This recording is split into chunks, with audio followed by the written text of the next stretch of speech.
റമളാൻ 17 ബദ്ർ ദിനം. ഇസ്ലാമിക ചരിത്രത്തിലെ ആദ്യത്തെ സായുധ പോരാട്ടമാണ് ബദ്ർ യുദ്ധം.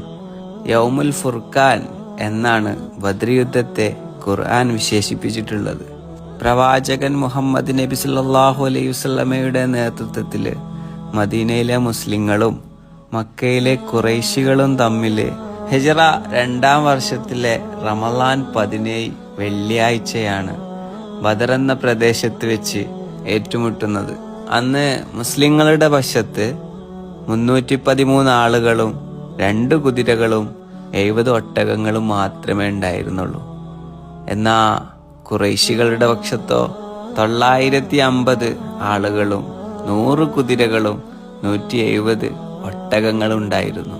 എന്നാ നബി സല്ലല്ലാഹു അലൈഹി വസല്ലമ തങ്ങൾക്ക് വേണ്ടി അള്ളാഹുവിന്റെ നിർണായകമായ ഇടപെടൽ കൊണ്ട് ആ യുദ്ധത്തില് മുസ്ലിങ്ങൾ വിജയിച്ചു. അള്ളാഹുവേ, ബദരീങ്ങളുടെ ബർക്കത്ത് കൊണ്ട് ഞങ്ങളെയും നിന്റെ ജന്നാത്തുൽ ഫിർദൗസിൽ ഒരുമിച്ച് കൂട്ടണേ നാഥാ.